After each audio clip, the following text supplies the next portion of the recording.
Pronto? Vamos. Bora dar o play.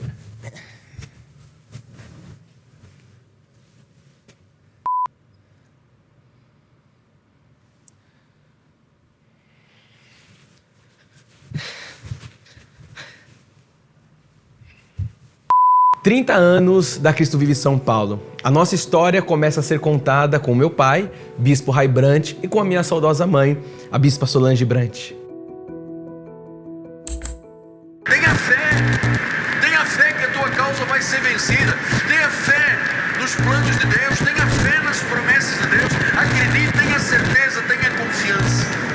Porque a fé é a certeza de coisas que se esperam. Você se lembra como tudo começou? Lógico que sim. Eu me lembro que no ano de 1992, nós também fomos ao Rio de Janeiro por ocasião do Congresso da Mulher em Graça. E era, logicamente, um congresso para mulheres, mas como nós tínhamos 3 filhos pequenos, o nosso pastor, na época, abriu a deferência para que nós fôssemos, para que eu fosse junto também. E ali se deu o nosso primeiro encontro com o apóstolo Miguel Ângelo. Para mim, eu lembro, foi uma experiência assim surreal, porque eu tinha ouvido aquela cassete 9 vezes seguidas, eu ouvi aquela mensagem e eu queria muito saber quem era aquela pessoa que falava aquilo que Deus estava me revelando. Depois daquele seminário no sábado, o apóstolo veio por um mês, mais ou menos, 1 mês e meio, toda quinta-feira, e a gente ia lá para o centro da cidade e a gente tinha 2 horas ali de muito conhecimento, muito crescimento espiritual. Então nós mantivemos a quinta-feira à noite, que era um dia que as pessoas já estavam se habituando. E por isso os nossos cultos nós temos culto semanais do meio da semana são as quintas-feiras. Exatamente. E aí nós ajeitamos a nossa sala. Não tinha móveis ainda, a gente tinha um sofá, uma mesa, né, que nós trouxemos do apartamento antigo, e nós conseguimos com o nosso zelador algumas cadeiras novas, porque estava mobiliando o salão de festa. Então ele me emprestava as quintas-feiras à tarde, eu arrumava a sala. E sabe quantas pessoas nós colocamos na nossa sala? Bastante. 52 pessoas. Uau! Todo o tempo que a gente ficou ali, até antes da gente ir para Cubatão. Era um propósito de Deus. A maneira como tudo aconteceu, a gente não pode hoje, né, negar que Deus conduziu tudo. Mas aí o grupo cresceu e eu me lembro bem que 53 pessoas, a gente não conseguia mais colocar mais ninguém, porque não tinha espaço físico. E Deus colocou no coração do grupo, de todos, né, aquela vontade, não, precisamos ter um local, precisamos alugar um local, né? Precisamos ter uma igreja, né? E nós começamos a procurar. E no final do ano, desse ano de 1994, eu me lembro que nós identificamos o endereço na Rua Cubatão, tudo que preparado. Foi o primeiro endereço da nossa igreja. E em dezembro de 1994 nós fizemos a inauguração. Foi tremendo, 15 de dezembro. Igreja. O apóstolo veio, foi uma festa linda. O ano era 1994. E eu me lembro muito bem que quando a gente pisou a primeira vez lá naquele imóvel, né, da Rua Cubatão, e foi assim, né? A gente tinha feito várias adaptações, lembram? Sim. Para tornar o ambiente adequado às nossas necessidades. E eu me lembro que era um sobrado, né? Na parte de cima, a gente fez ali a sala pastoral. Isso. E tinha algumas salas, não sei se era 1, 2, de crianças. Isso, adaptamos para e embaixo era a nave, né? Era onde a gente fazia os cultos. E eu me lembrei agora de quem doou as primeiras 50 cadeiras para nós sentarmos. Lembra? Sim, cadeiras de plástico. Sim, o irmão Alberto. Está conosco até hoje, né? Até hoje está conosco, graças a Deus. E era muito interessante porque nós não tínhamos a estrutura que a nossa igreja tem hoje, né? Sim. Então nós cantávamos, depois nós descíamos, íamos ajudar nas crianças, Sim. depois íamos ver se precisava de alguma coisa na cozinha. Sim. E no final do culto nós fazíamos a limpeza. Que hoje os voluntários nos ajudam em tudo, né? Sim. Naquela época tinha a nossa escala lá. Mas é aquilo que eu falo sempre, a gente não pede para ninguém fazer nada do que a gente não tenha feito, né? E dali nós fomos para Rua Renascença. E eu me lembro quando a gente foi para a Rua Renascença, parecia uma imensidão. Era um lugar muito grande. Quantas pessoas cabiam ali? 400 pessoas. 400 pessoas. No espaço principal, onde a gente fazia o culto, porque a gente tinha um anexo. Sim, que né? cabia mais umas 100 pessoas, então Isso. 500 pessoas. Então nós saímos de 150 pessoas mais ou menos para 500, certo. né? E foi muito bom. Nós ficamos ali até o ano de 2010. Sabe o que eu me lembro? Do primeiro culto na Renascença. Gente, tem uma coisa muito interessante nesse primeiro culto da Renascença. Nós fomos para um imóvel, né? Vocês lembram que era uma antiga igreja? Era uma outra igreja? Exatamente. Então, aquela igreja que ficou lá vários anos naquele endereço se mudou para uma igreja menor, para um local menor, né? E aí nós fomos naquele primeiro culto e portas abertas, né? Já o pessoal que era nosso, é claro que visitantes entrariam lá. O que nós não esperávamos é que entraram pessoas que erraram de igreja. Que, na verdade, estavam indo para a igreja que era lá antes, né? Naquele antigo endereço. E uma família entrou e acabou ficando e adorando, que palavra diferente, que louvor gostoso, tudo, né? E interessante lembrar que esta pessoa era a nossa querida irmã Lourdes, Dona Lourdes, vó da Cindy. Da Cindy, né? Exatamente. Vó da Bispa Cindy. Exatamente. Então, o que eu acho muito interessante, né? Que a gente fala assim, a pessoa errou de endereço, foi um erro. Não. Esses são os acertos de Deus. Os acertos, né? Como Deus faz as coisas, né? Como é que pode uma família errar de endereço, ir para uma igreja e acabar ficando numa outra igreja pela palavra que ouviu e as mudanças que foram tão fortes na vida deles, né? E a nossa bispinha Cindy. E interessante como no endereço da Rua Renascença, o Senhor começou ali a mover alguma coisa em relação ao louvor da igreja, né? E então, durante tantos anos, eu vinha tocando sozinha, né? Tanto que a gente tinha ali um teclado, que é um teclado arranjador, né? Porque eu tinha que conseguir fazer alguma coisa só. Então, essa música nós não conseguimos, porque temos aquela limitação técnica por causa do teclado, né? E a nossa oração sempre foi essa, né? Senhor, nos envia ali músicos, tudo. E o que aconteceu? Deus mandou? Não. Deus capacitou. Amém. Então, o que aconteceu? As nossas crianças foram estudar, né? Na época ali, agora Bispo Fernando, Bispo Nath, Pastor Rodrigo, o ministro Vitor, né? Diácono Vitor, que ali crianças ainda foram ali em escolas e procurar cursos, professores particulares, e foram estudando. Não tanto pensando em, eu vou tocar na igreja, eu estou estudando para isso. Eles queriam ter na uma verdade, banda. nós temos uma banda, montar exatamente, uma banda. os nossos músicos agora têm uma origem roqueira, né? Então, assim, na verdade, eles queriam ali montar a banda deles, mas Deus tem propósitos. Graças Os desígnios do Senhor, né, foram realmente cumpridos. Então, eles foram estudar e ali fizeram os seus cursos, tudo. E numa determinada fase, né, quando eu ouvi que eles ali já conseguiam fazer algum som, alguma coisa interessante, eu os convidei para começarem ali a ensaiarem conosco. Eu me lembro, outro dia até estava conversando com o Natan, Bispo Nath, e eu comentei com ele, você lembra qual foi a primeira música que você tocou no culto? E nós lembramos que era uma música do Pastor Regis, né, da nossa sede, que era aquela Não Pare de Louvar a Deus, né? Então foi essa primeira música que o Bispo Nath tocou ali, né?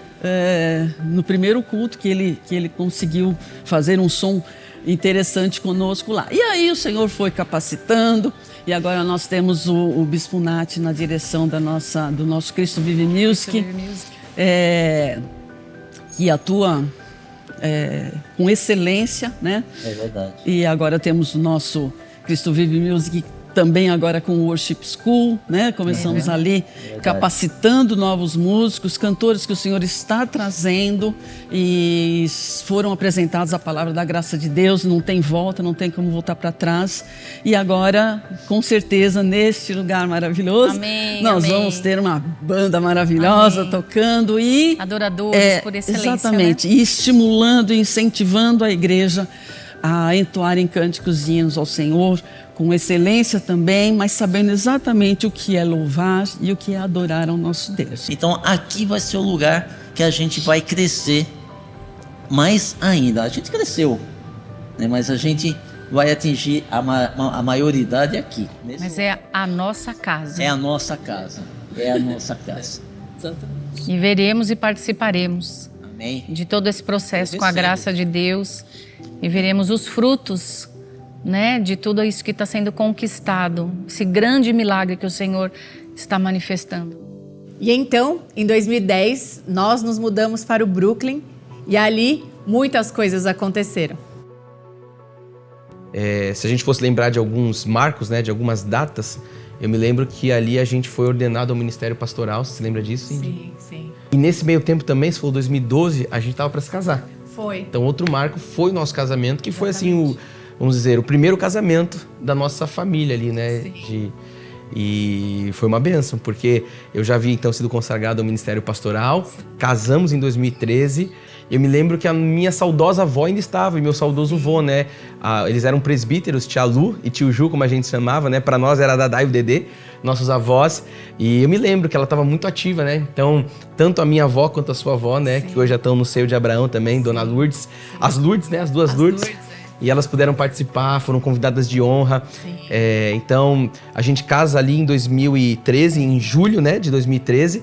E 6 meses, aproximadamente, né, alguns meses depois, a tia Lu, então, ela vem a falecer, né? Sim.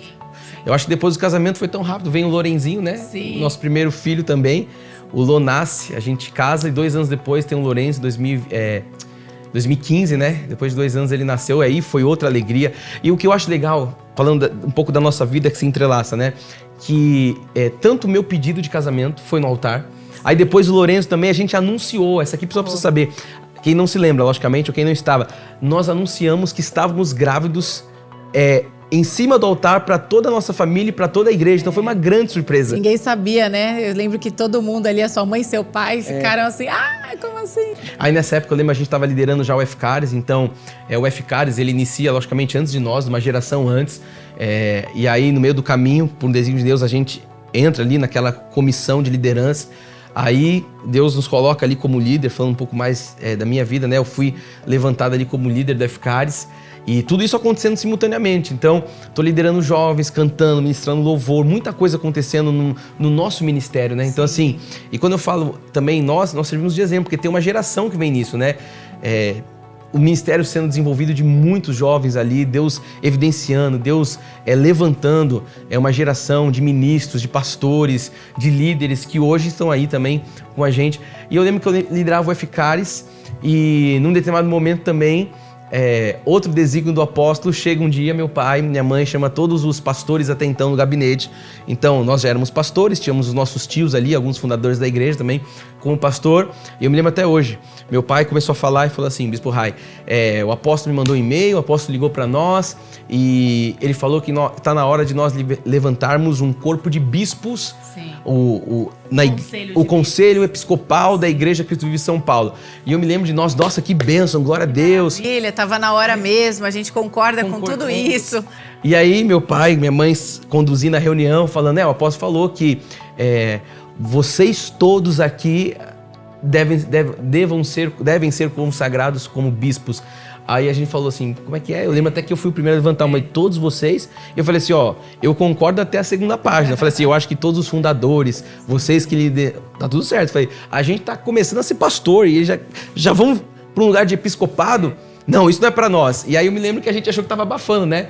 Responde pro apóstolo que a gente concorda só com os seniors.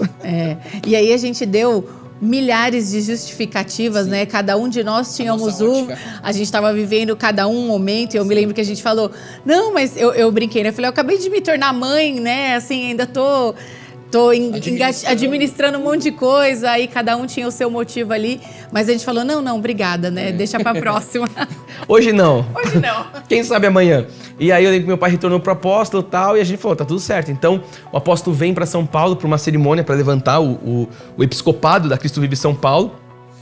E eu tô ali desencanado, acho que você também, nossos irmãos também. A gente nem tava, acho que ali sentado.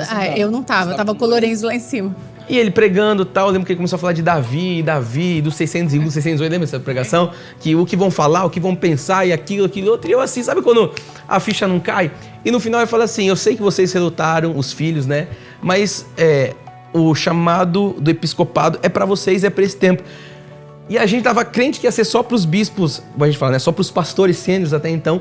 E aí o apóstolo coloca então todos nós, e a gente vê assim a ousadia dele, o desígnio dele, o que aconteceu depois disso. Porque é bom a gente falar, na carne a gente relutou, mas espiritualmente... Era uma direção muito clara e necessária, né? Sim. O ministério deu um salto. Sim, então, de fato, o apóstolo, como sempre, estava certo ali diante de Deus e nós tentamos relutar, então fomos todos consagrados juntos. Então, a nossa geração com a geração anterior dos fundadores, e a gente então começa com um colegiado de bispos, um conselho de bispos aqui em São Paulo, e o ministério, logicamente, que toma uma outra proporção também, espiritualmente, de avanço, de coisas estabelecidas, espirituais. De organização também interna, né? Cada um começou a assumir ali com mais propriedade, com um pouco mais, né, de ousadia, cada um dos ministérios, né?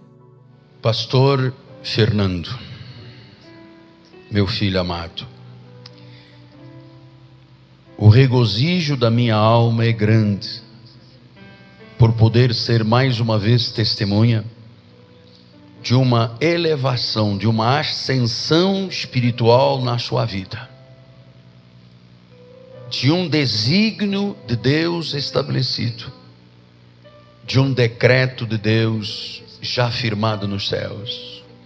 Na autoridade do nome de Jesus, eu te consagro como bispo auxiliar desta igreja de Graú, para que junto aos teus titulares, aos teus bispos estaduais, cumpras os desígnios de Deus nesta terra.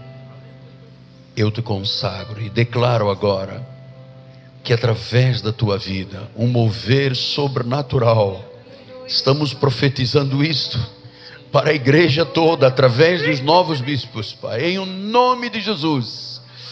Em o nome de Jesus, seja liberada uma sabedoria celestial, algo dos céus, em o nome de Jesus Cristo, Pai. Amém, amém e amém. Eu me lembro que lá em 2014 para 2015, o meu pai, o Bispo Rai, ele ficava muito chateado em alguns cultos, porque a gente não tinha... Ele via a projeção da nossa igreja, né? Ele não conseguia enxergar as letras, ele comentava isso, né, com a gente no dia a dia, porque ele tinha uma carreira, né, na vida secular dele, ele trabalhava numa grande empresa multinacional, e ele participava ali de grandes eventos, de convenções através da empresa dele. E nesses eventos e convenções, tudo era feito com muita excelência. E quando ele vinha para a casa de Deus, ele via que a gente não estava sendo excelente com a projeção, por exemplo, da nossa igreja, onde não dava para ler o versículo, não dava para ver as imagens que eram projetadas. Isso entristecia o coração dele e ele às vezes comentava, poxa, no mundo que às vezes eu estou ali inserido, as coisas são feitas com muita excelência, com muita qualidade, e na casa de Deus, onde as coisas deveriam ser feitas com mais excelência e com mais qualidade, não são feitas dessa forma. E isso entristeceu o coração dele. E foi quando eu entrei nessa brecha, e aí eu me recordo de ter chegado para ele e falado assim, eu sei como a gente consegue resolver isso, mas a gente vai ter que fazer algumas mudanças aqui na nossa igreja para que isso seja possível. Até porque a gente não tinha recurso para fazer um mega investimento e trocar todos os equipamentos que a gente tinha, mas com aquilo que a gente tinha, eu sabia que a gente poderia tirar um resultado melhor, através do conhecimento daquilo que eu tinha estudado e aquilo que eu tinha de conhecimento nessa área. E então foi quando ele me deu esse voto de confiança e eu assumi a área técnica da igreja e fiz algumas mudanças físicas no nosso ambiente, né?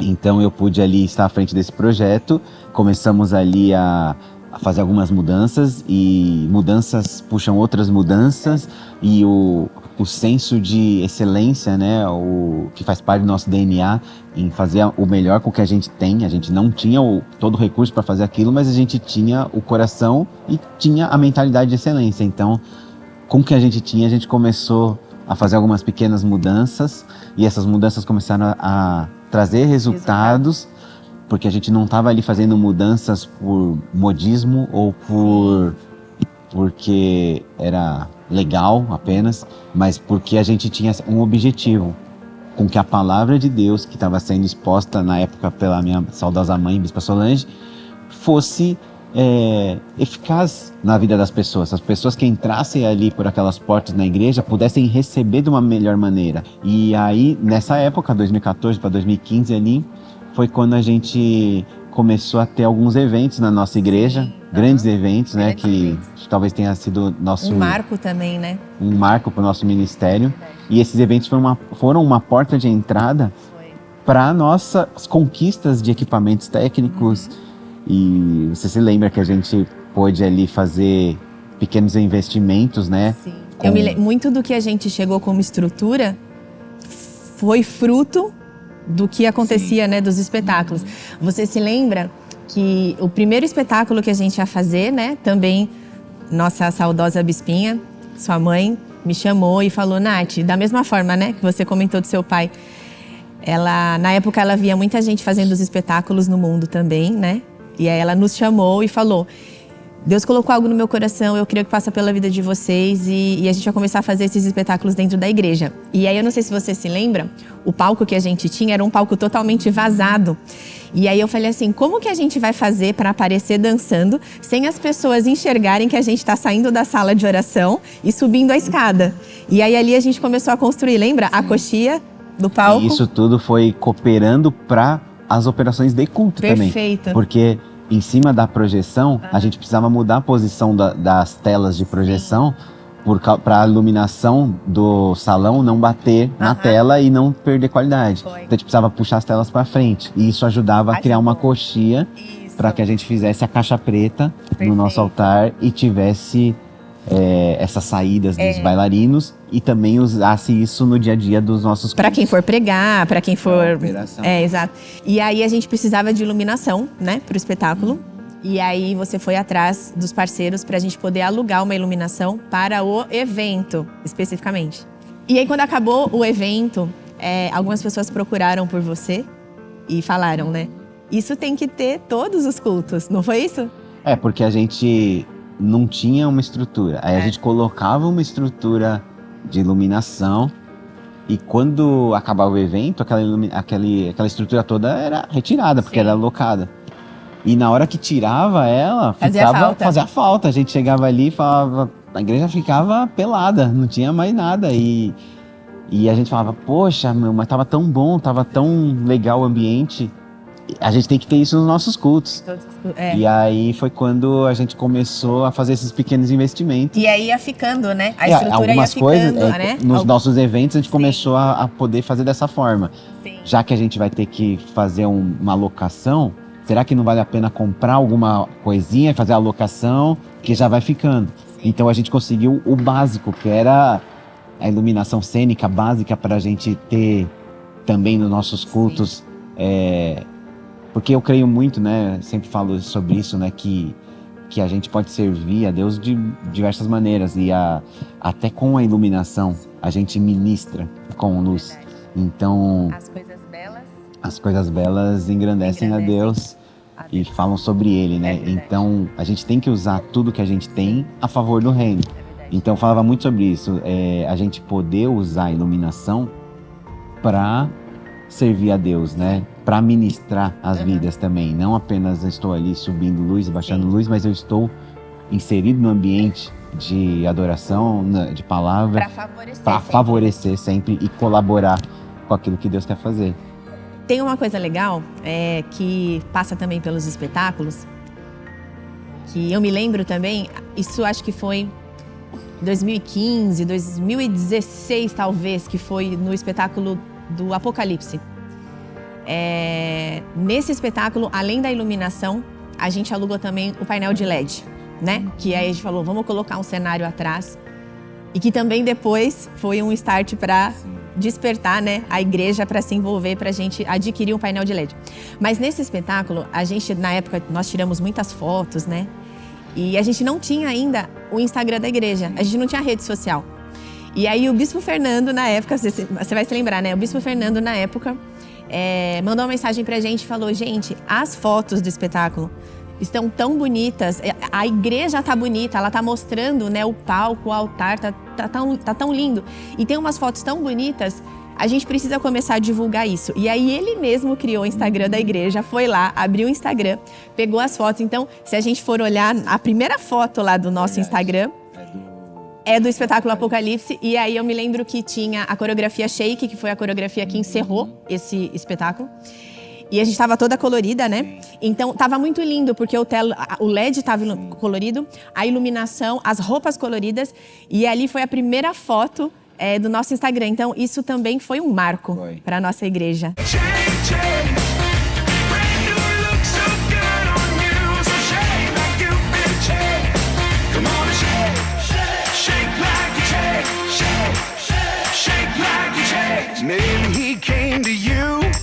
When everything seemed fine, or maybe your world was upside down and hit you right between the eyes. Elas influenciaram muitas vidas na nossa igreja e a dança foi uma ferramenta para muitas pessoas serem atraídas pela palavra, para a nossa palavra, né?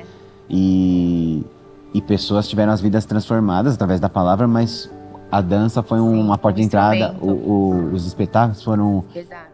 Estava refletindo aqui como a nossa igreja, desde o começo, né, desde quando a gente começou, você com a mamãe, sempre teve esse olhar de cuidado para as ovelhas, de cuidar das vidas, de pastorear. E isso é tão importante, né? Sim. Desde o comecinho. E não tem como não dizer e não perceber o quanto a mamãe, nossa bispinha querida, contribuiu para essa diretoria de aconselhamento que existe hoje, né? Sim, eu acho importante lembrar disso. Lembrar do incentivo que ela deu, porque começou tudo com ela, né? Exatamente. Então eu me lembro que final de 2018 eu fui fazer o curso da pós-graduação em aconselhamento, né? Descobri que tinha esse curso, Deus já estava me inclinando para essa área. Verdade. Testificou nos corações de vocês e ela, né, vocês super me incentivaram, ela também, inclusive. Ela foi junto. No semestre seguinte ela assistiu algumas aulas porque ela foi convidada como por alguns professores, então ela ia comigo nas aulas, ela estava também mergulhando e absorvendo todo esse conhecimento. E a gente vendo a importância de juntar os conhecimentos humanos da alma das pessoas para a gente poder atender melhor, sempre colocando, né, sob o crivo da palavra de Deus. Então, assim, ela me incentivou nisso. E eu acho que ela fez mais de um semestre, né? Sim, Dois ou três, acho que foram 2 semestres, sim. E eu lembro que a gente discutia o conhecimento, trocava informações, era muito bom. E sempre falava como a gente pode aplicar na igreja, como a gente pode atender melhor as ovelhas. Então, hoje, a gente colhe os frutos também. Amém. Desse investimento dela, desse incentivo dela. Quando estávamos fazendo esse curso, a gente nem tinha ideia de ter uma diretoria de aconselhamento na igreja, né? Passava pela nossa cabeça. Fomos fazer para nos preparar melhor e depois Deus deu a direção como igreja de ter uma diretoria para cuidar disso. Então, mais um motivo de alegria. Outro marco desse tempo todo que eu tô me lembrando aqui é de quando a gente se casou, a gente falou do casamento, de 12 para 13, eu lembro que começou um despertar no meu coração sobre a vontade de ler literatura, a questão de liderança, desenvolvimento, e eu lembro que isso foi um marco. Comecei a conviver com algumas pessoas, alguns amigos meus estavam tendo muitos resultados expressivos, sucesso no mundo corporativo, e eu comecei a olhar aquilo e foi um despertar também. E eu falei, não é possível que as pessoas de fora da igreja, muitas vezes elas falam de um Deus que elas não conhecem com uma paixão, e às vezes eu chegava na igreja e via pessoas que estavam dentro da igreja e não falavam com essa mesma intensidade de Deus. Eu falei, isso me gerou inconformismo. E eu falei, a gente tem que despertar. E já era aquela visão de uma vida morna, uma vida religiosa, que muitas pessoas estão adormecidas. Como a Bíblia fala, desperta tu que dormes, foi se despertar. Então isso foi lá de 13. E aí em 2019, o Senhor ele vem assim com aí foi uma alavanca, assim, aí foi um shift, uma mudança sobrenatural, que eu me lembro na minha vida, né? Sim. Na nossa casa, vamos dizer assim. Que chegou também junto com a nossa segunda filha, Kiara, né, em 2019. Exatamente. Quando a Kiara nasceu, em 2019, Deus falou assim, ó, tem um vinho novo, tem algo novo, então a gente vai pro segundo filho, Kiarinha nasce, e aí Deus fala, esse é o ano. E aí, 2019 é um ano muito marcante, então vou alinhar aqui pra gente não perder o raciocínio, mas o primeiro despertar foi esse. Comecei a participar de muitos cursos, treinamentos, li como nunca literatura sobre liderança, desenvolvimento humano, gestão de pessoas. Inteligência emocional. Inteligência emocional. E a gente vai vendo o quanto isso era o preparar de Deus para tudo que a gente está vivendo agora. Verdade. Às vezes eu falo assim, né? Deus foi tão bom conosco que Ele nos preparou, né? Assim, emocionalmente para nós assumirmos algo que nós não sabíamos o que viria. Sim. E eu me lembro que nesse tempo, ainda com minha mãe atuante, eu falava assim... nesse despertar espiritual, nessa chama acesa, eu falava assim, a gente precisa fazer a coisa acontecer. Aí sabe aquele sangue novo impulsionando o ministério dos meus pais. E eu tinha uma fala que eu trazia sempre. Meus pais começaram a pedir para que eu fizesse algumas reuniões do corpo ministerial, que eu liderasse as reuniões. O FCARES já estava liderando os jovens, enfim. E aí eu me lembro que eu falava assim para meus pais, eu quero poder... construir com vocês em vida. Olha só, a gente nem sabia o que vinha pela frente. Mas eu falava muito isso. Eu não quero ter que ver uma geração morrer para depois começar. Eu falei, por que a gente não constrói juntos? E aí eu me lembro que a gente deu as mãos e entendendo, né? A sabedoria da antiga geração, a vivência da antiga geração, mas o sangue, a força da nova geração chegando. A gente deu as mãos e a gente viu muitos avanços pro ministério. Sim. A gente viu muitos avanços no ministério dos nossos pais. De fato, assim, era um vinho novo que Deus estava depositando. Eu costumo dizer isso nas nossas reuniões, mas eu queria registrar isso para todo mundo e também para esses bispos maravilhosos. Vou pedir licença para toda a igreja, que agora nós vamos virar de costas para vocês. Alguma câmera deve pegar a gente pelo telão, porque nós vamos falar com esse pessoal que está aqui atrás, tá bom? Daqui a pouco a gente volta. Viramos aqui. Eu queria dizer em nome desses... Em nosso nome, né? Amém, a Rê chegou. Esperar a bispa Rê chegar. Junta aí. Eu queria dizer em nosso nome aqui algo que Deus colocou no meu coração, mas eu sei que é o sentimento de todos nós aqui que estamos sobre o altar. Eu costumo dizer isso e eu quero deixar registrado mais uma vez, que se hoje a nossa geração, se hoje nós, vocês não precisam chorar agora, espero eu falar, depois vocês choram, senão eu não consigo falar. Se hoje a nossa geração, se nós estamos podendo fazer voos altos, se nós estamos podendo viver grandes coisas da parte de Deus, é porque vocês investiram nisso, é porque vocês são uma base. E a gente só pode crescer em cima de uma base forte, de uma base sólida. Então eu louvo a Deus pela vida de cada um de vocês. Os meus pais estão aí no vídeo contando essa história. E essa história foi escrita pela vida de vocês. Nós éramos crianças, hoje continuamos sendo um pouco maior.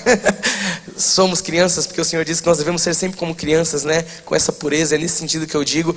Mas vocês juntos escreveram toda essa história. E nós nos lembramos de tudo que nós passamos na nossa infância, na nossa juventude. E se hoje nós estamos todos aqui com as nossas famílias sobre o altar, é porque vocês abdicaram, vocês abriram mão de momentos da vida de vocês para investir nessa igreja, para investir nas nossas vidas. E eu creio que o presente, o resultado, é a nossa família está toda aqui na casa de Deus, firmados na rocha.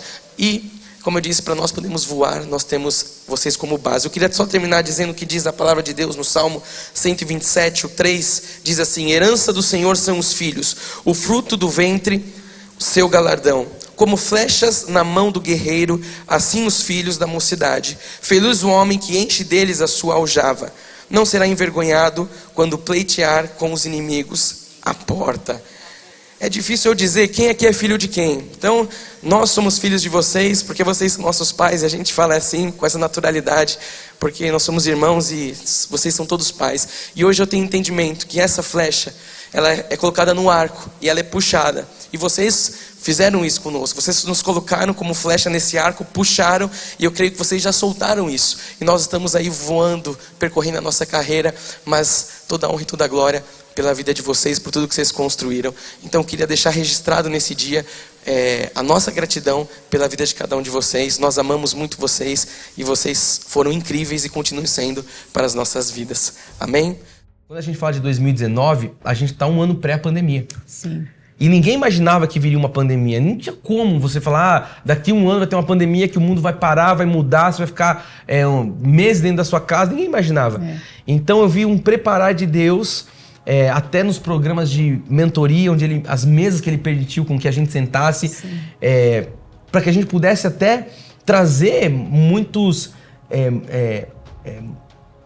para que a gente pudesse trazer muita ferramenta, direção, enfim, para também gerir a igreja nesse momento de que ninguém sabia o que estava acontecendo, o que ia acontecer ali em 2020. E a gente viu que Deus permitiu que a gente estivesse preparado para passar por isso.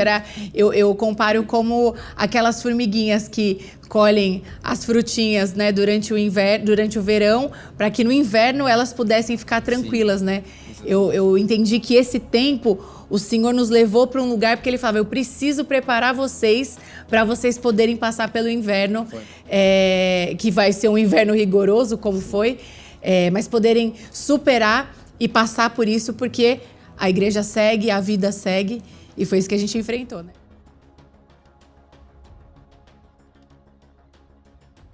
O dom da fé é um dom de Deus, é um dom do Espírito Santo. A fé, ela não é natural. A fé é espiritual. E aí eu me lembro que a gente começou a intensificar muito o nexo, lembra disso? Isso, eu ia falar do nexo, né? E o nexo também foi um divisor de águas, né? Porque ele foi, na verdade, um upgrade daquilo que já havia... que é DNA, né? E o que é o DNA do nosso ministério. E esse pilar veio com a sua mãe, trazendo todos os estudos gravados, os e-books, num outro patamar, né, de criação, de clareza, né, para as pessoas poderem realmente entender tudo aquilo.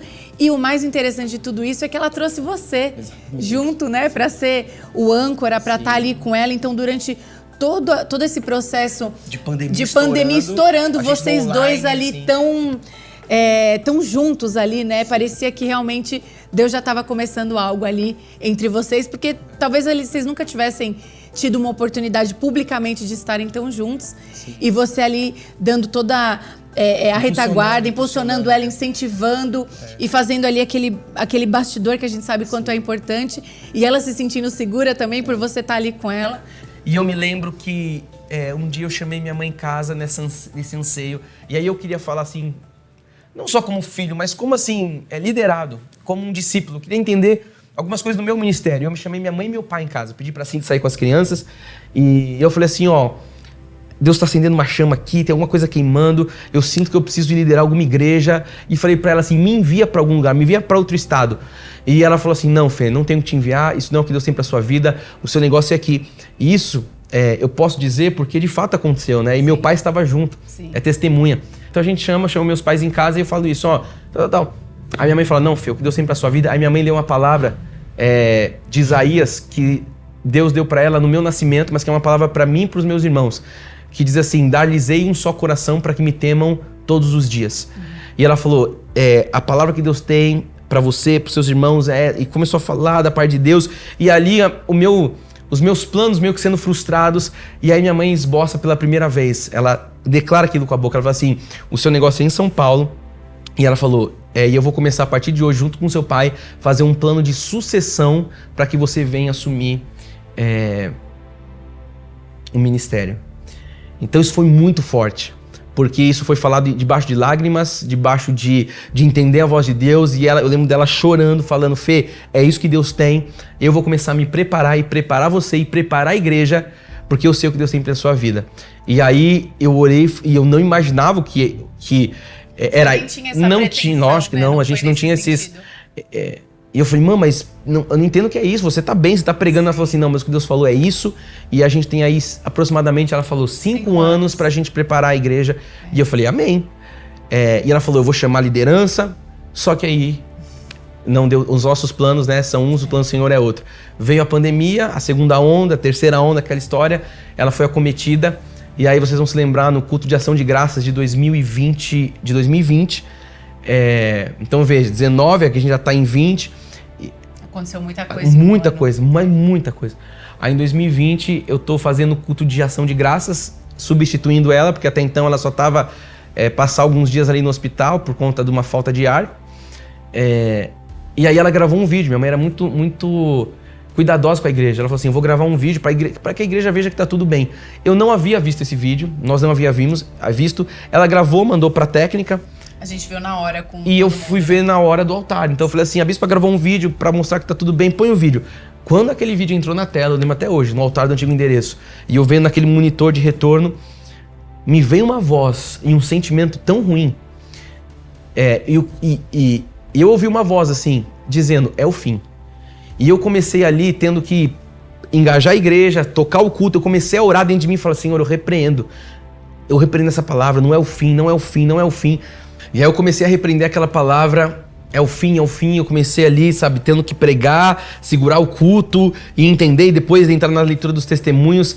E eu me lembrei de uma palavra que eu recebi num programa de mentoria, que há 1 ano antes eu estava participando, que era uma mentoria de líderes também, não tinha nada ligado a transições, mas de uma forma tão sobrenatural. Todo o assunto da mentoria foi sobre transição ministerial.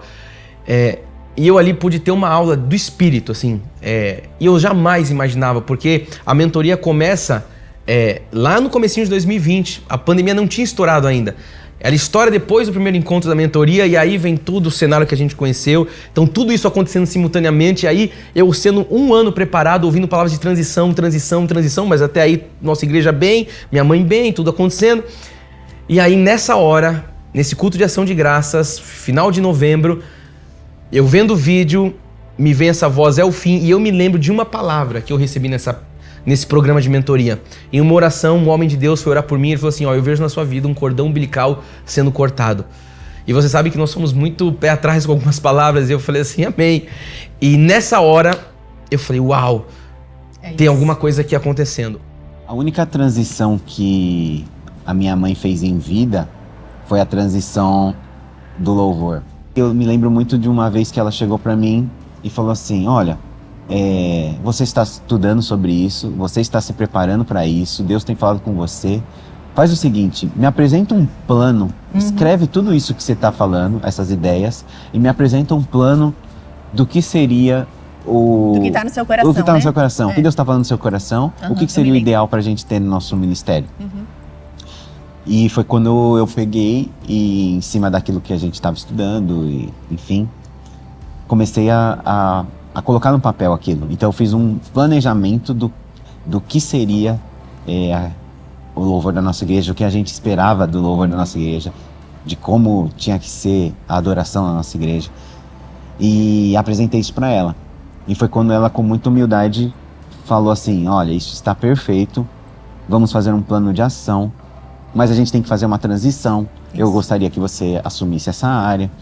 E eu lembro muito que ela falava, essa é a visão, mas o tempo certo o Senhor verdade. Vai mostrar, né? Não vai ser do nosso jeito. Ela falava muito isso pra mim. Isso vai ser muito claro no coração de todo mundo, isso né? É uma coisa que eu carrego pra mim, né? Que ela falava assim, muitas vezes, eu questionava ela em algumas coisas e ela falava assim, Natan, você tá certo, mas tem que ser no tempo de Deus. Isso. A coisa certa na hora errada é a coisa errada. Então, eu aprendi isso, carrego hoje muito isso comigo, que a gente, por mais que a gente esteja certo, tem o tempo certo de fazer as coisas e Deus está no controle de todas as coisas. E Deus mostra, né? Deus mostra a hora certa de fazer e quando as coisas são feitas no tempo de Deus é perfeito, bom, perfeito e agradável. Isso. E aí eu me lembro de uma quinta-feira, pós-culto, que ela me chamou lá no estúdio de gravação dela e falou assim, né? Ela olhou pra mim e falou, ó, Natan, eu não estou falando como sua mãe, estou falando como sua bispa e você vai assumir o louvor da nossa igreja. Você vai coordenar a nossa equipe e eu estou passando isso para você. A gente vai fazer uma transição. Eu vou falar com a sua tia, Bispa Silmara, que era a atual líder até então. E a gente vai fazer essa transição porque Deus está sinalizando isso. E aí foi quando ela falou, ó, marque uma reunião para o dia... Era dezembro, mais ou menos. Ela era falou final assim, de ano, né? marque uma reunião para o final do ano agora, em dezembro de 2020. E assim foi feito. Aí ela falou, vou conversar com o Bispo Silmar. E, enfim. E aí a gente marcou. E perto dessa data, ali faltando por volta de uma semana, foi quando ela adoeceu, pegou o Covid e foi internada. Ela ainda estava no hospital naquela pré-triagem, né? Foi uma das primeiras semanas, né? Mas ela ia ter que ficar internada. E foi quando eu recebi uma ligação na segunda-feira, de vídeo, né? Tocou meu celular, videochamada, e era ela, mãe, né? Tava ali no celular. Aí eu atendi, era ela tava ali num leito de hospital. E aí ela falou comigo sobre essa reunião. Ela falou, ó, Nath, vai ter a reunião domingo. Eu queria que você não cancelasse essa reunião. Aí eu, na minha cabeça, falei, lógico que eu vou cancelar. Pô, ela nem vai estar, porque ela ia estar nessa reunião, ela ia fazer essa transição. Então eu falei, não, pô, pelo amor de Deus. Não falei isso pra ela, mas pensei na minha cabeça, lógico que eu não vou fazer a reunião sem ela. Mas ela falava assim, Nath, me promete uma coisa, você não vai deixar de fazer essa reunião no domingo. E eu falo, não, pode deixar. E você ainda falou, mas você vai estar? E ela falou isso, eu falei, né? Você vai estar? Ela falou assim, eu pretendo estar sim, mas se por acaso eu entro pela videoconferência, eu entro no vídeo e a gente conversa, caso eu esteja por aqui. Sim. Ela falou, não, tranquilo, a gente faz a reunião sim. Aí eu até depois falei com a minha irmã, né? Falei, qualquer coisa, não vou desmarcar, não vou fazer com as pessoas, pelo amor de Deus. Mas eu senti algo, poxa, ela falou, caramba, me promete que não vai cancelar essa reunião. E ali, daquela semana, as coisas foram piorando, porque ela foi internada. Não, eu me lembro também, a reunião era no domingo, né? Eu me lembro no sábado, a gente mandando uma mensagem pro seu pai e pra Rê, que tava ali com ela no quarto, né? E aí você falando assim, Rê, você acha que quando a mamãe falou isso... Você acha que eu tinha que fazer mesmo? Aí você ainda falou assim, você acha que ela só falou, tipo, por falar? Ou que ali, espiritualmente, não é? E a Rê falou, não, eu acho que espiritualmente tem alguma coisa. E aí foi quando eu falei, não vou desmarcar. Como que eu vou fazer uma reunião de transição? Transicionando pra mim, tipo, não fazia muito sentido. E aí você pediu ajuda pro Fê. Aí eu pedi ajuda pro Bispo Fê. Que, né? Exato. Que era um ministro de louvor da igreja, né? E ele tocou a reunião. E a primeira parte, e eu pude ali apresentar pro grupo todo o planejamento que a gente tinha, que eu tinha mostrado para ela até então, o planejamento de louvor e adoração para nossa igreja. E eu lembro que por volta de 5 horas da tarde, que foi quando encerrou a reunião, a gente terminou, alguém quer falar alguma coisa e tal, e terminou os assuntos. Enfim, foi quando tocou o celular do Fê. Né? E aí ele atendeu o celular, saiu para atender, né? Porque era uma ligação do hospital.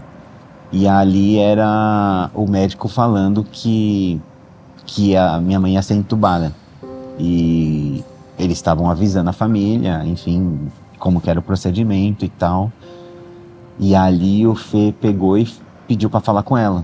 Foi. E o médico... E o seu pai estava na igreja esse dia? Meu pai estava na igreja, é verdade. Ele estava lá. No domingo, a gente estava ali. E aí ele desceu e toda a família estava ali embaixo nessa ligação. Mas enfim, aí nessa ligação ele estava falando com o Fê só. E o Fê pediu para falar com ela. Isso. Aí ela pegou e falou no telefone com ele, né? Ela estava ali já com algumas máscaras, né? Que ela estava ali naquele leito, mas ela ia ser entubada. E ali o Fê falou, mãe, eu posso mostrar você, a gente tá aqui na reunião do louvor, eu posso levar você até o grupo, porque a gente vai orar por você, a gente quer... E ela sempre foi muito preocupada com a aparência, enfim, assim, né? Mas ela falou, amém, Fê, vai lá. E aí o Fê chegou ali, foi quando eu recebi essa notícia, porque até então ele tava falando com ela no telefone. E ele chegou ali, gente, a minha mãe tá sendo entubada aqui, o médico acabou de ligar falando que ela vai ser entubada agora. E a gente vai levantar um clamor aqui e vai orar por ela.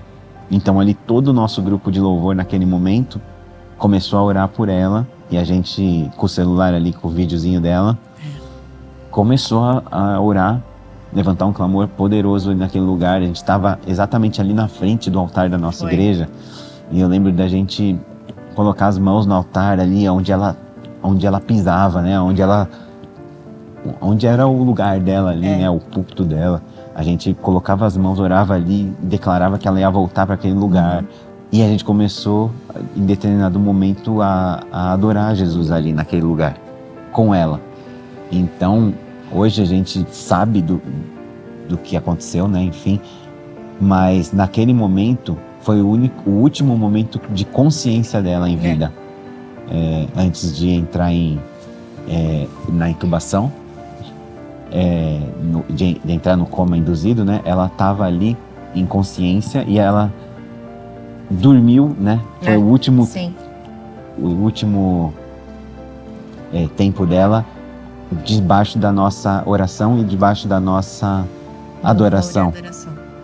Então a gente ali começou a adorar, louvar, e ali eu lembro que a gente colocou o celular, né? Tava eu com a Bispa Silmara e o Fê falava, deu tudo certo na reunião, a gente fez o que você pediu, transicionou e não sei o que, e ela se alegrava, ela falava, amém, Fê, é isso aí, tipo, era isso que Deus quer, é isso que Deus quer.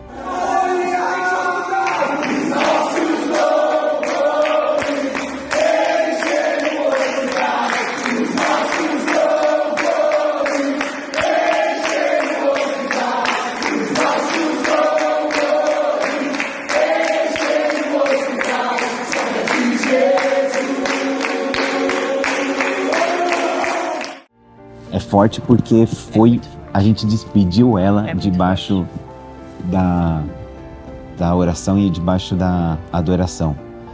Enfim, a gente não sabia os planos de Deus ali, a gente não entendia, né? Sim. Mas hoje a gente vê de fora o que Deus fez e entende que Deus é soberano sobre tudo, sobre todas as coisas. E por isso que a gente fala que foi a única transição feita em vida. E a gente vê a importância disso ter acontecido. Então eu me sinto até muito honrado por causa disso. Não é sobre mim, mas é sobre a obra que Deus tem através da minha vida. E que a gente possa cada vez mais fazer aquilo que Deus quer fazer na nossa vida, né? Então hoje eu falo, eu sou servo de Deus aqui nessa casa e eu faço aquilo que Deus mandou fazer.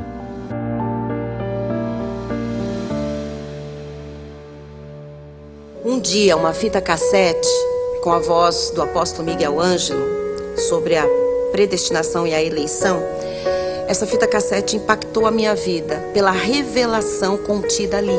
Revelação da nova aliança, do novo pacto, pela revelação de quem eu sou em Deus, em Cristo Jesus, de onde eu vim, o que eu estou fazendo aqui, para onde eu vou. E aquela fita cassete, ela faz parte da minha história. Hoje, eu tenho a minha voz gravada em várias mídias. Eu estou aí pelas redes sociais, através da internet, com a minha voz reproduzindo o conhecimento desta nova aliança, do novo pacto, de melhores e de superiores promessas, a graça de Deus, para milhares de pessoas, talvez milhões. A gente não tem a noção exata de onde esta voz vai parar.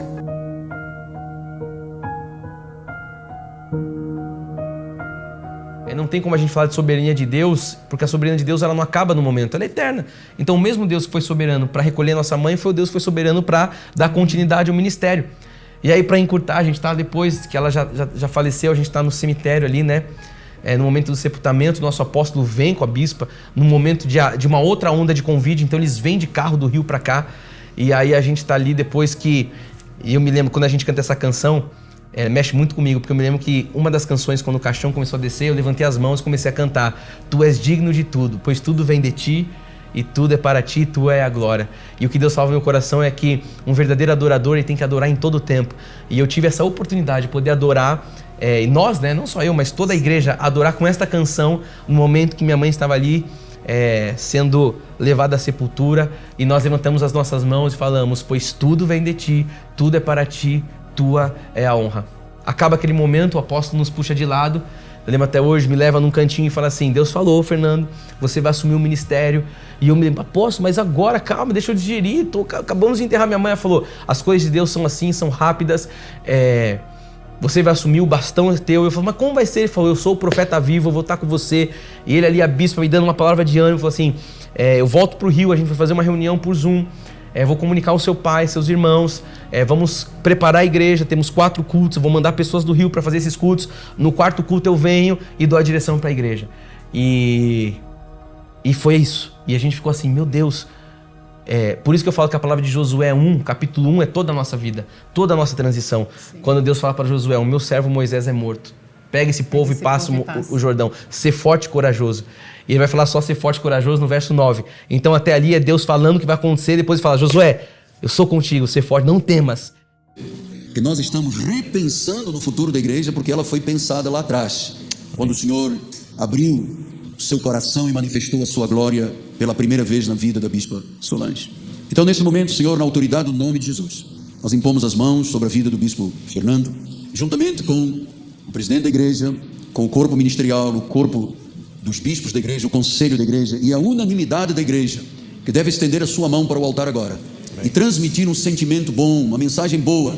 Pai, em nome de Jesus Cristo, nós agora abençoamos este momento e declaramos, Pai, que os céus estão abertos sobre a sua vida, Bispo Fernando. Os céus estão abertos sobre a sua vida. Ser forte, ser corajoso. É Deus que manda, é Deus que está ordenando. Esse é um trabalho que aumentará, que alargará fronteiras, que passará no futuro por um apostolado. Em o nome de Jesus Cristo e para a glória do Senhor, consagramos este momento. E a igreja do Senhor diga amém, amém, amém, amém, amém. Glória a Deus.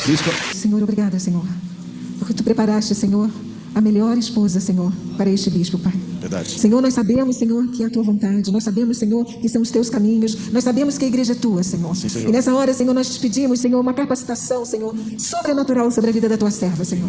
Que ela tenha olhos para ver a tua vontade, que ela tenha ouvidos para ouvir a tua voz, Senhor. E que ela tenha determinação espiritual para dizer, eis-me aqui, Senhor, e obedecê-la. Cindy, toma nas tuas mãos o cuidado que Deus vai te dar por estas ovelhas que são dele. Ele vai capacitar-vos, ele vai lhe fazer entender, vai lhe dar sobrenaturalmente uma abnegação para que tu entendas que ele te chamou para ombrear, para ser uma auxiliadora idônea do teu marido e cuidar das ovelhas de Cristo, revestindo a tua vida desta ousadia de abrir os teus lábios para pregar a graça genuína de Jesus Cristo. Em nome de Jesus. Amém. Amém. Amém. Aí a gente entra num novo momento da igreja, onde Deus nos levanta como agora os líderes ali do altar, os líderes espirituais, e aí agora a nossa vida toda tem que ser reprogramada, a nossa carreira, nossos sonhos, porque nós tínhamos muitos sonhos. A gente passa por uma transição, onde nós recebemos a transição, mas nós também temos que liderar a transição. Então, eu queria expressar hoje um pouco desse sentimento nosso, porque as pessoas olham assim e falam assim, tá tudo pronto, eles nasceram para isso. E não, a gente tinha sonhos, a gente tinha desejos, a gente tinha os nossos planos com os nossos filhos. Como todo mundo, tínhamos o nosso projeto e tudo isso foi rasgado pra gente de fato falar, Deus, o que o Senhor tem. E abrir mão de vontades, abrir mão de sonhos. Aí o pessoal chega hoje, as mulheres chegam e vai num congresso e vê Bispa Cindy pregando, Bispa Cindy liderando e fala, nossa, que bênção, nasceu para isso. Só que eu queria dizer que há 2 anos, 3 anos, vai estourando atrás, quando acontece a transição, eu falo, se Deus está me colocando como pastor da igreja, nós somos uma só carne, você tem que estar comigo. E eu começo a liderar a primeira transição que é dentro da minha casa, com a minha esposa. E falar, agora você não está mais no bastidor, você precisa vir ao meu lado, você precisa estar comigo, assumir algumas funções diferentes. Não, mas eu sou de bastidor, eu não quero isso, não quero aquilo. E eu falei, você precisa liderar as mulheres da igreja, não faz sentido, tem que ser você. Não, porque isso, porque eu vou pensar. E coloca a Cindy de uma forma um pouco empurrada nesse lugar. Muito empurrada. E aí eu me lembro a primeira reunião que você fez com as mulheres, lá em 2021 ainda. 2021. Foi em julho de 2021 que a gente retomou. Retomou ali o MEG. E aí você chega em casa chorando e fala assim, eu nunca mais vou subir no altar, eu nunca mais vou fazer uma oração. Porque a Bispa Cindy tinha chegado em casa muito frustrada porque ela não tinha conseguido ter uma performance, vamos dizer assim, né? Na oração, com as mulheres, e liderar o encontro. E é um desafio isso, né? As pessoas acham que isso aí também, a gente tem que desenvolver muitas habilidades. E aí eu me lembro de você falando, não, isso é pra você, e eu vou ficar com meus filhos, e não sei o quê. Então assim, fora todo o ministério, entre aspas, sendo colocado nas nossas mãos, a gente teve que trabalhar também com os nossos traumas, as nossas dores, as nossas limitações, inseguranças. Né? Sim. Pegando o gancho do Meg, né? Pra mim foi extremamente desafiador, e eu posso falar, foi porque eu venci com Deus, né? Graças a Deus nesse processo. Porque ali primeiro que eu não queria aquilo. Sim. Segundo que eu amava o bastidor. Né? Então quando eu amava fazer botox. Exatamente. Então assim, quando eu saí da minha carreira, né? Eu me desliguei do que eu trabalhava, o que eu amava, e eu entendi que minha vida era ministerial, eu me encontrei muito na parte operacional, porque é algo que é natural para mim. Planejar, projetar, executar, ver as coisas acontecendo por trás. eu nunca quis e nunca precisei estar à frente, porque eu tinha pessoas muito melhores que eu. Então, garantir que o que eu fizesse ia garantir que aquela pessoa que estava ali, no caso sua mãe, você, pudesse ali dar o seu melhor, para mim aquilo era perfeito, eu já estava realizada. E eu entro num lugar, principalmente com as mulheres, que era um lugar que eu não tinha. E aí ali eu entro totalmente não despreparada, porque eu sei que Deus já... No mínimo tinha, logicamente. Já tinha me preparado para muitas coisas, né? Eu já tinha experimentado muitas coisas, né? Nós já éramos casados, eu já era mãe de 2 filhos, eu já tinha tido muitas experiências e eu fui, graças a Deus, discipulada por uma mulher maravilhosa, que foi a nossa Bispa Solange Brant. Então ela já tinha depositado em mim muita coisa, tudo do que eu tenho já tinha vindo dela. Só que ali não era o meu lugar. Então eu tive que passar por um processo, primeiro interno, né? Eu já testemunhei algumas vezes, né? Que eu me perdi num momento da minha vida ali, né? A gente prega e fala muito sobre a gente saber quem a gente é em Cristo, o nosso propósito, a nossa verdadeira identidade. Mas naquele momento eu me senti completamente perdida, porque aquilo não era natural para mim. Eu tinha que estar num lugar que não era meu. E sobrenaturalmente, lógico... A sombra da minha mãe era muito... A sombra e a comparação, e eu não precisava daquilo, e eu não queria aquilo para mim, porque não era algo que eu desejava de fato. E o processo foi muito difícil, né? Foi muito profundo. Deus me levou a lugares muito sensíveis dentro de mim, que precisavam ser tratados. Até um dia que eu já estava me desenvolvendo um pouco mais, e que eu ouvi a voz do Senhor. Um dia eu questionei, né? Surgiu uma oportunidade de eu pegar algo ali, de eu fazer algo que era da bispa, né? E eu falei, não, eu não vou pegar, não vou fazer, porque isso não é meu. E aí eu ouvi, sim. Foi uma das experiências mais lindas que eu ouvi, que eu tive com o Senhor. Eu estava dentro do gabinete do nosso antigo endereço, eu estava sozinha, num quarto que a gente tinha escuro, eu e Deus ali. Eu comecei a chorar porque aquilo estava me consumindo, me fazendo mal. E eu falava, Deus, eu não quero pegar isso, eu não quero usar isso, eu não quero fazer isso. E ali foi muito clara a voz do Senhor falando, você pode aceitar sim, porque isso é para você, isso é para esse tempo. Não é substituição, não é troca de peças. Deus tem algo sobre sua vida e que passa por esse tempo. E a partir dali eu comecei a desenvolver, né? A minha carreira ministerial agora intencionalmente como uma mulher pregadora, como aquela mulher que foi colocada ali na frente das mulheres. E hoje, graças a Deus, a gente também já tem colhido muitos frutos, né, dessa decisão, porque eu falo que foi uma decisão. Eu tive que decidir em um determinado momento, porque não dava pra... A gente sabe que estar em cima do muro é uma decisão. E eu estava ali numa posição muito desconfortável. E ali, quando eu decidi, porque Deus já tinha me falado, isso é pra você, é pra esse tempo, aí tudo começou a fluir, as coisas começaram a ir pro lugar, e a cada dia eu tenho visto mais e mais Deus agindo também agora na vida das mulheres, também através da minha vida e de tudo aquilo que Ele me deu, né, para que eu pudesse gerenciar e pastorear e, enfim, cuidar. Depois que as coisas aquietaram um pouco, eu entro numa série que chamava Rumo ao Nosso Futuro. E nessa série eu tava falando da empreitada, de um exemplo da empreitada de justamente Josué guiando o povo para Canaã. E eu me lembro que enquanto eu tava pregando, mais uma vez o Espírito falou no meu coração, existe uma segunda transição. E eu me lembro de eu pregando isso num culto de domingo, a igreja cheia. E Deus falava assim, existe uma segunda transição. Existe uma segunda transição. E eu falava, Deus, o que é isso? E aí Deus falou, no meio do culto, é uma transição física. E claramente, naquele momento, Deus falou assim, vocês vão sair deste endereço. Uau, isso foi começo de 2021, se eu não me engano, aproximadamente.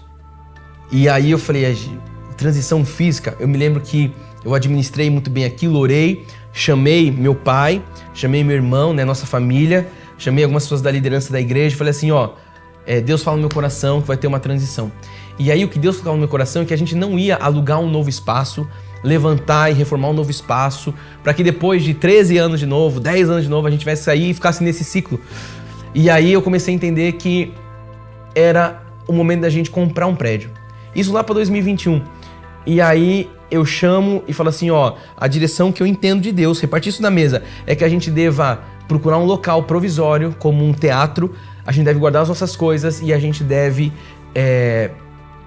ir para esse lugar para que a gente possa procurar um terreno e comprar. E a gente lá em Israel, entendendo que de fato a gente ia ter que sair, e a gente de lá, sem lugar para ir, a gente sem endereço, com aquele deadline batendo assim, tem que entregar o prédio, a igreja já sendo desmontada, a gente já tinha anunciado para a igreja que a gente ia transicionar para um outro lugar, e a gente não tinha para onde ir. E a gente deixando isso bem claro para a igreja, ó, igreja, a gente tá orando, Deus vai prover. E eu me lembro da gente lá no Getsemane, eu ministrando ali sobre Jesus, quando ele sai para orar naquelas 3 vezes e ele fala, a minha alma está profundamente angustiada. E ele vai para um lugar de oração e eu falava, Deus, a minha alma está profundamente angustiada. A gente tem uma igreja, centenas de famílias lá pra gente, tantas coisas pra gente, sabe, mudar e a gente não sabe para onde a gente vai. E aí eu falei, pai, se possível, afasta de mim esse cálice, contudo, seja feita a tua vontade. Eu me lembro que, logicamente não é pelo lugar que eu estava, mas eu me lembro que isso marcou a gente lá de Israel. Um dia depois, meu irmão me liga, Fê, achamos um galpão aqui na rua de cima, e eu acho que dá. Eu falei, faz os vídeos.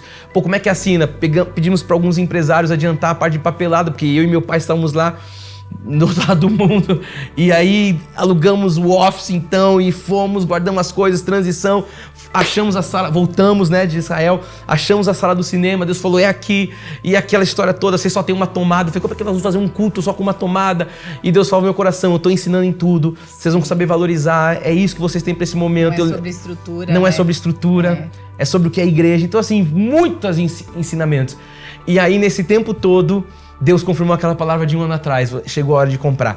E aí no meio do caminho, e agora? A gente vai comprar, já tinha um terreno? Não. E aí Deus abre a porta de um terreno, acha o lugar que nós queríamos, no bairro que nós queríamos, na localização que nós queríamos. Pela metade do valor. Uma oportunidade extraordinária. E aí a gente assina aquele contrato pela fé, 6 milhões e 60 mil reais, de forma ousada, tendo 50 mil de conta ali na conta. E a gente tem vivido esse milagre a cada mês. Sim, é um milagre que a gente está vivendo. Os irmãos têm noção, tantos desafios financeiros para segurar uma igreja da estrutura da nossa, e a gente assinando um terreno desse em São Paulo, dando espaço de fé. Sim. E a gente tem visto assim, o músculo da generosidade sendo exercitado na nossa igreja de uma forma talvez nunca vista nesses 30 anos. E nós estamos assim tendo a oportunidade de mostrar para a igreja o que é viver por fé. Viver por fé não é você dar um passo quando você tem tudo pronto, tudo na planilha, tudo. Não, viver por fé é quando você perde a sua mãe, quando Deus manda você entregar um prédio, é quando você tem que abrir mão dos seus sonhos, de toda do seu projeto de vida, e você falar, eu continuo confiando em Deus, porque eu não sei o que vai ser no dia seguinte, mas Deus sabe, porque Deus está lá e Deus vai prover. Então, é uma aula para todos nós de fé, de viver, porque o justo viverá por fé. Sem fé é impossível agradar a Deus. Então eu vejo que nós estamos agradando a Deus, porque nós estamos vivendo única e exclusivamente pela fé. E logicamente que a gente está aqui falando um pouco da nossa ótica, mas não tem como a gente também não deixar registrado nesses 30 anos que nós estamos fazendo, o quanto a vida, primeiramente, dos fundadores da igreja. Eu acho que a gente tem que dar honra a quem merece honra. Então, todos os bispos e pastores que são fundadores do ministério, porque como você falou agora, eles cavaram na unha. Sim. Você chegar na década de 90 e pregar o que a gente prega é muito mais desafiador. Então, muito subjetivo, eles foram meio que um João Batista ali, preparando, pregando no deserto, preparando o nosso caminho para nossa na questão de gerações, né? Então, eu louvo a Deus pela vida do meu pai, Bispo Rai, todos os fundadores, bispos da igreja, pastores, o corpo ministerial como um todo, né? O nosso corpo de presbíteros, de diáconos, de pastores, ministros, enfim. A gente não pode deixar de honrá-los, porque a gente não faz isso sozinho. Nós somos talvez a cara, estamos à frente, parecemos mais, mas existe um trabalho que essas pessoas têm feito. E a gente também não pode deixar de registrar todos os voluntários, né? Como a gente falou aqui no meio da história, o voluntariado, a gente trouxe essa ótica, ajustando, aperfeiçoando e talvez levantando esse braço de forma intencional do voluntariado. Então são eles que fazem, são vocês que estão ouvindo, que fazem a igreja acontecer no dia a dia, né, nos bastidores, para que a gente possa estar à frente pregando, ter uma estrutura muito bem preparada, com crianças, com técnica, com louvor, com recepção, aconselhamento, e a gente tem voluntários em todas as áreas da igreja. Então assim, a nossa gratidão a Deus pela vida. E eu acho que tem uma outra gratidão que a gente tem que deixar expressa, que é a vida de todos aqueles que continuaram com a gente, as ovelhas. Verdade. Nesses últimos anos de transição, a gente ouviu muito tapinha nas costas e tamo junto. E eu costumo dizer, tamo junto até quando? Tamo junto até a segunda página, até Deus mudar tudo, até Deus mudar todo o tabuleiro, trocar as cartas. E a gente vê que aquele tamo junto, na verdade, era um tamo junto com pessoas, com cargos, com títulos ou com facilidades, eu não sei, mas não tamo junto com a obra e com Deus para onde Ele nos levar. Nunca foi aquele de muitas pessoas, tô com as mãos no arado e não largo. Era algo meio que humano, então a gente pôde aprender essa lição também. E eu costumo dizer que quem ficou nesses últimos 3 anos, quem passou por cinema, por office, por tudo que a gente está passando, eu quero dizer que você tem que ser valorizado, porque você entendeu que a igreja não é sobre uma pessoa, a igreja não é sobre um homem que está à frente, a igreja não é sobre o poder de liderança de uma pessoa, não é sobre o poder de palavra, de comunicação, a igreja é sobre Jesus. Sim. A igreja é sobre o que Cristo faz, é sobre o que Cristo levanta, é sobre quem Ele levanta, porque tudo isso é um plano dele. Exatamente. E não importa se é o Fernando que está à frente com a Cindy agora, se depois Deus vai levantar outra pessoa, não sei o que vai ser amanhã da parte de Deus. Eu sei que quando a pessoa sabe e entende, primeiro, quem ela é em Deus e depois o propósito dela, é o que eu falo, quando a visão é clara, a missão faz sentido. Então, eu louvo a Deus, aqueles que estão no cinema, esses de fato, eu preguei sobre isso. Aqueles que são fiéis no deserto vão poder pleitear algo grande em Canaã. Eu jamais imaginaria que nós chegássemos até aqui, né? Porque eu já disse isso em outras oportunidades.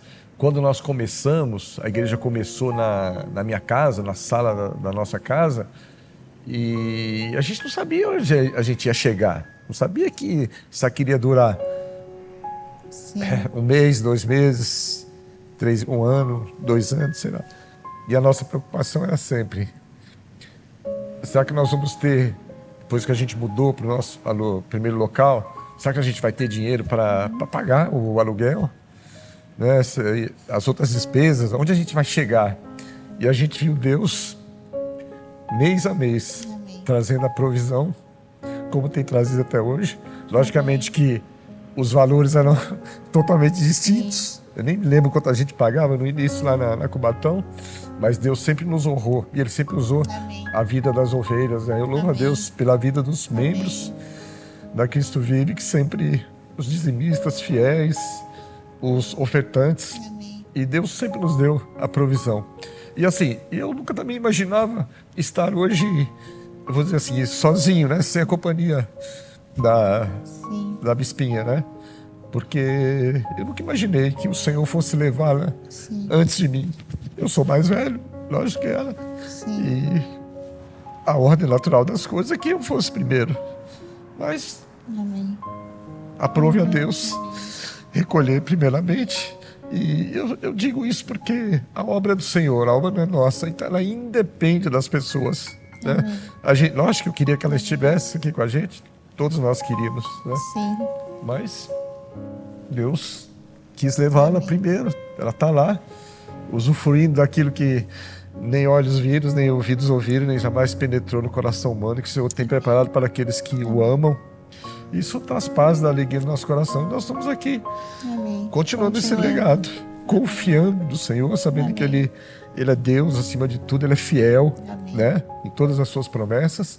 E esse local aqui é mais um exercício da fidelidade de Deus. Né? E eu me emociono sempre porque eu posso sentir o amor de Deus pelas nossas vidas. Amém. O cuidado, né, o amparo. Amém. E eu acredito que a gente pode dizer que a gente olha para a nossa história com muito amor, com muita honra, né? Para o passado, para o presente, e a gente olha para o futuro com muita esperança. Sim, não há o que temer. Amém. Bom, falamos muito de tudo que nós vivemos, um pouco, não falamos tudo, mas desses 30 anos, mas a pergunta que não quer calar, e agora? E de hoje para frente? Porque agora, eu costumo dizer, hoje é o primeiro dia do resto da vida da Igreja Cristo Vive. Então, o que vai ser, Sindoca? Olha, eu tenho grandes expectativas. Se a gente já viveu tudo que viveu até hoje, em perfeita vitória, até aqui o Senhor nos ajudou. Eu sei que o Senhor coloca, né, nos nossos corações, a gente fala muito sobre isso, né? Do que vem pela frente, do crescimento. A gente tem aí agora os próximos anos de construção, uma linda construção realmente, um projeto ali bem ousado, mas a gente sabe que no Senhor ele vai fazer, ele vai fazer acontecer, porque é um projeto bem ousado, lindo, referência. A gente vai construir tijolinho por tijolinho. E disso, né, o que Deus coloca no meu coração, ali vai ser só uma base, ali vai ser só um local de encontro, porque eu creio que a expansão agora para outros lugares, ela vai chegar. Sim, a gente fala muito sobre isso e agora poder falar até um pouco de uma visão profética que nós cremos que Deus tem trabalhado nos nossos corações, né? Se a gente vai entrar num momento de construção, a gente entende isso, nossa energia e a energia da igreja vai ser empregada nisso e a gente vai construir de fato um refúgio em graça aqui em São Paulo para que as pessoas possam olhar para aquele lugar, não só uma estrutura por estrutura. Muitos olham a gente falando, falar isso aí parece ganância. Não, isso aqui é visão profética. Nós vamos ter uma estrutura que vai servir uma visão. Então não é uma estrutura para servir uma estrutura, é uma estrutura que vai servir uma visão. Qual visão? A visão da última reforma protestante. Então, como a Cindy falou, vai ser uma base. Então essa estrutura ela vem para impulsionar uma grande visão de Deus. E aí sim, eu creio no que você falou, um segundo estágio a gente passa para um lugar de expansão.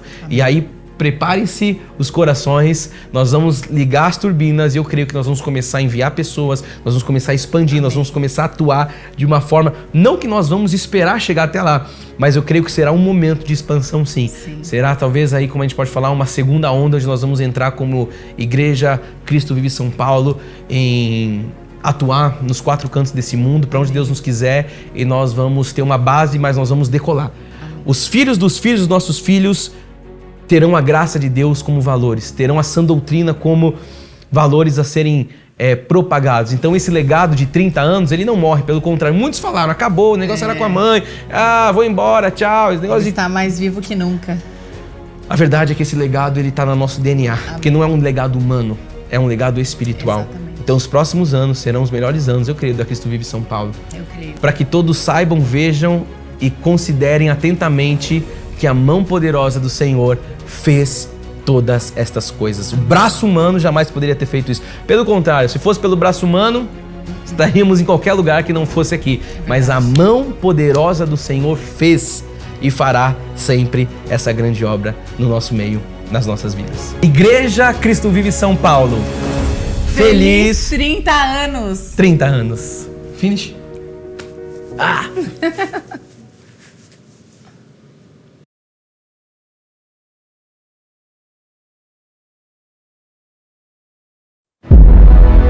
Nós achávamos que já tínhamos visto de tudo, mas Deus tinha planos muito maiores.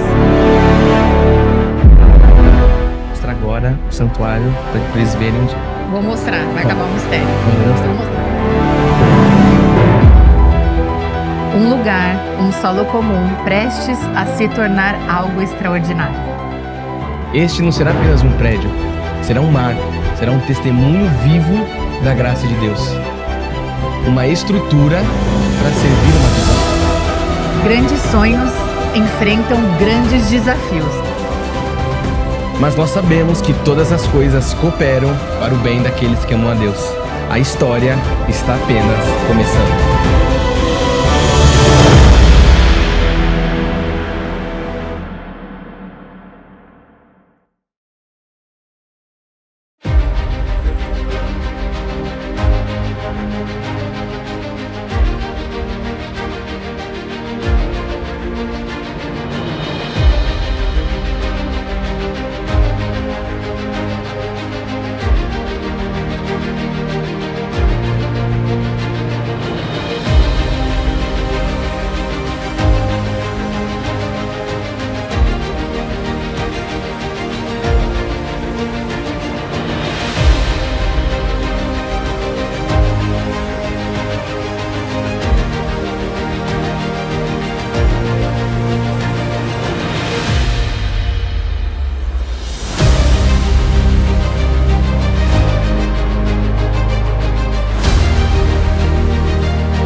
Música